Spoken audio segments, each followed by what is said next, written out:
Good morning, good afternoon, good evening, wherever you are in the world. Welcome to the weekly project update. It is Monday, July 22nd. We open today's meeting with a public service announcement about the Mozilla People Directory.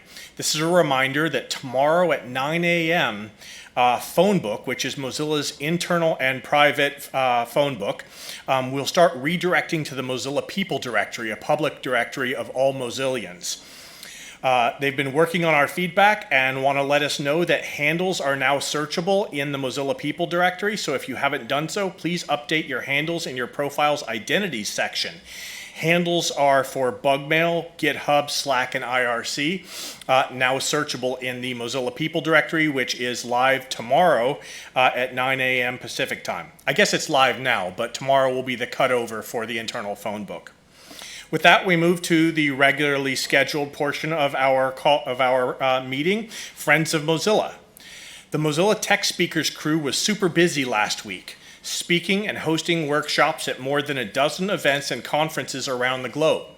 Mozilla would like to give a big thanks to tech speakers Ali, Aya, Candy, Chow, Felipe, Irene, Karthikayan, Leo, Niels, Santosh, Tara, and Yamama for helping to spread their knowledge about Mozilla and the open web. Let's give a round of applause to the Mozilla Tech speakers. Do a quick reload to see if any other friends made it onto the list. It doesn't look like it, so we move to the calendar for the week and upcoming events. Wednesday, July 24th, we have the Homebrew Website Club.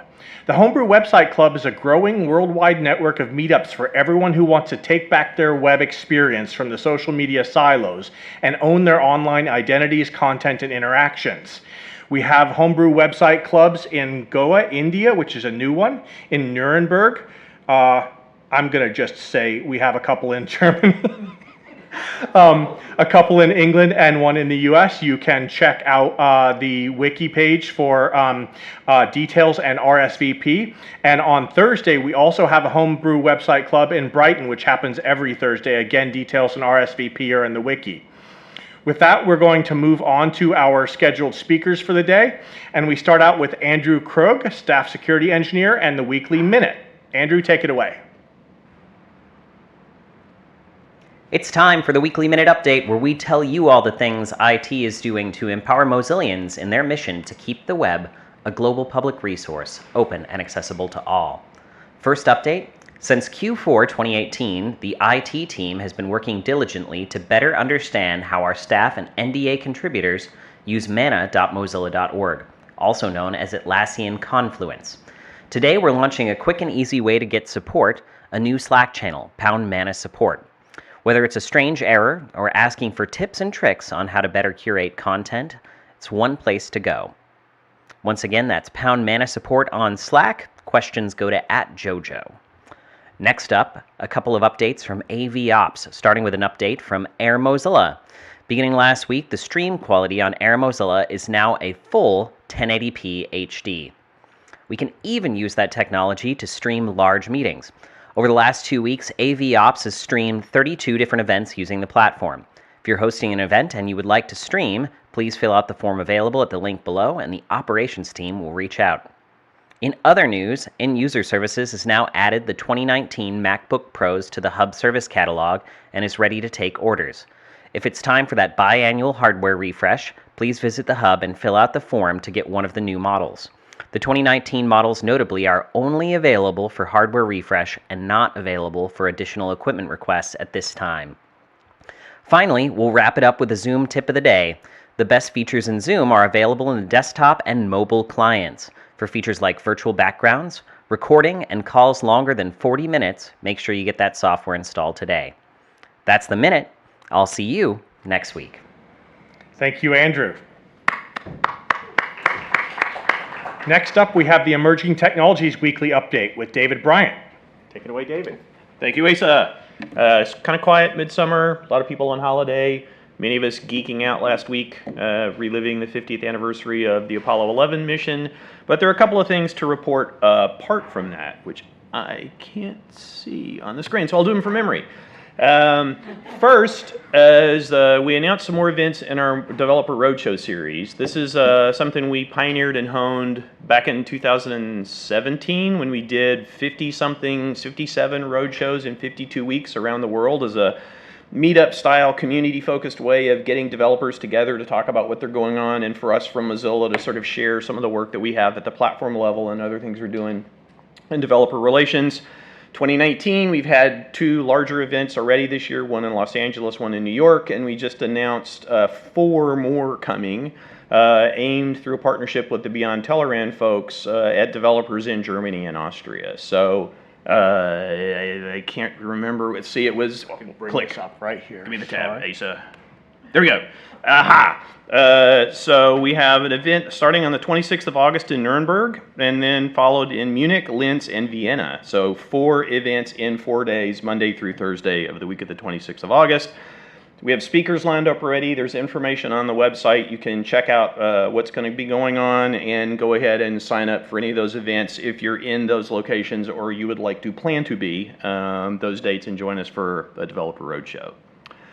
And then perhaps because you just got one of the cool new Raspberry Pi 4s that came out, or maybe you've had a 3 sitting around and you're ready to unbox it and do something with it, if you wander by the official Raspberry Pi Foundation webpage to download the system software for your Raspberry Pi, you will now find listed there Mozilla's Web Things Gateway. Thanks to an interesting, somewhat serendipitous connection between our respective communities, the Raspberry Pi Foundation folks have added now as one of the sort of available, download it from us here or through us here kinds of images, system images for your Raspberry Pi, along with software from Oracle and Microsoft and Ubuntu and others, our Web Things Gateway to make it easier for people when they're thinking about what they're going to do with their Pi and picking the right image to do that with, to sort of become familiar with and then download and take advantage of our Web Things Gateway. So we'll see what that relates to in terms of download traffic and other things, but really happy to have that listed there. And that's our update from ET for the week. That's okay. Next up, we have me, Asa Dotzler, with your weekly Firefox update. Firefox 68.0.1 is our current stable release. This point release came out last Thursday, July 18th, and fixes several minor regressions. In the wiki page, you can click on the link to 68.01 to get to the release notes to see what those regressions are. One nice fix that's not a regression fix is that we are now functioning on the Mac beta. It was previously giving errors to Firefox users. So Mac OS 10. Whatever we're up to, beta, now works with Firefox. Firefox 69 is in the beta channel, and it ships to the stable release on September 3rd. Over the last week, 50 bug fixes have been uplifted to beta. Beta 7 ships tomorrow. Beta 8 goes out Friday. We've got 16 scheduled, so this Friday marks roughly the halfway point in the 69 cycle. So if you've got changes that need to be uplifted and get into that cycle, now would be the time to get those in. Firefox 70 is in the nightly channel, and that ships to the stable release on October 22nd. Over the last week, there have been about 420 bugs fixed in the nightly channel, including these notable changes. The Firefox DevTools color picker now shows color contrast information. Mac Firefox has native full screen support behind a preference listed in the wiki page. The site identity icon in the address bar has been removed, and now we have 2 permanent icons in the address bar, the shield and the lock icons. The new protection panel is anchored to the shield icon, and the identity panel, which used to hang off of the little eye indicator in the address bar, now is anchored on the lock icon. So this is a change in a pretty significant piece of our user interface. The address bar is primary Firefox UI, and these are a couple of buttons in the address bar that are now behaving somewhat differently, so worth keeping an eye on. The Firefox Protection Report now shows monitor content, including the number of emails being monitored, the number of data breaches involving those emails, and the number of passwords exposed. The protection report also shows lockwise information, including the number of stored passwords and the number of synced passwords. Finally, the protection report also shows a summary number, the number of trackers that have been blocked since the feature was enabled. Some of that information is not quite accurate just yet. I think the days since enabled is not functioning properly, but the rest of the protection report is coming along just fine. The new logins manager is now on by default. This is some exciting work that landed in the last couple of weeks. The preference has been flipped. You can now access the new logins manager from about:logins or by clicking on the logins and passwords button in the Firefox toolbar menu. Web render is enabled for WUXGA resolution and below Windows 10 NVIDIA laptops. We had previously enabled web render for desktops, those devices that didn't have a battery, but we were concerned about battery performance until very recently. And now that those concerns are behind us, we've enabled web render for laptops, those devices on batteries that match our previous NVIDIA hardware and resolution requirements. And last but not least, behind the pref, security about certificates enabled, we are now showing the new certificate viewer when you click show certificates from the security information panel that pops up. That's it for the Firefox weekly update. I'm going to reload. I think we have a couple of additional updates. We have Harold here with DevTools in 60 seconds. I believe it's 60 seconds and not 60 minutes. Okay, let me talk about DevTools for 60 minutes. We have low in the summer, we still managed to ship a lot of things to Nightly. So ganz newly enabled, I mentioned last week, is now the WebSocket Messenger and Nightly, the inspector. And we get some really good feedback on Reddit already. People just found it and 99% agree that it's awesome. So it's my signs on Reddit here. So we have the accessibility color inspector that Asa already mentioned here with a short video on how it works, and it gives you a little contrast indicator for each color you pick. And we have a farewell to Web IDE. The code got finally removed. We have a new about debugging that handles all your remote debugging needs. So it has been serving us well since 2014, but a new king is here. And that's it. Thank you, Harold. Let's get back to the agenda and reload to see if anything else came on.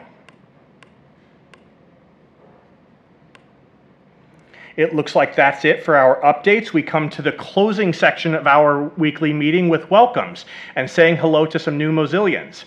Our first welcome comes from Tim Murray in San Francisco. Tim? Thank you, Asa. I'm thrilled to announce that Heraclio Atencio, known as Cleo, has joined us as our head of brand design. He'll be working on all things Firefox and Mozilla. Welcome. Thank you. Welcome, Cleo. Next up, we have Tony with an introduction. Tony? Hello, I'm Tony with the AV team. I'd like to introduce John Neff. He'll be based out of San Francisco. He's our new AV solutions engineer. So John's going to focus on helping our offices transition to Zoom, implement our new hardware standards, and then continue to support WPR in their efforts to upgrade offices. So John, welcome. Welcome, John. And this last introduction says read only, but I'll go ahead and read this aloud. Tomislav Jovanovic, also known as Zombie, has joined us as a senior add-ons engineer remote from Serbia. So welcome, Zombie. Quick reload to see if anything else has come on the agenda. It doesn't look like it. So with that, we are all wrapped up for the week. See you next week, same time, same place. Until then, keep on rocking the free web.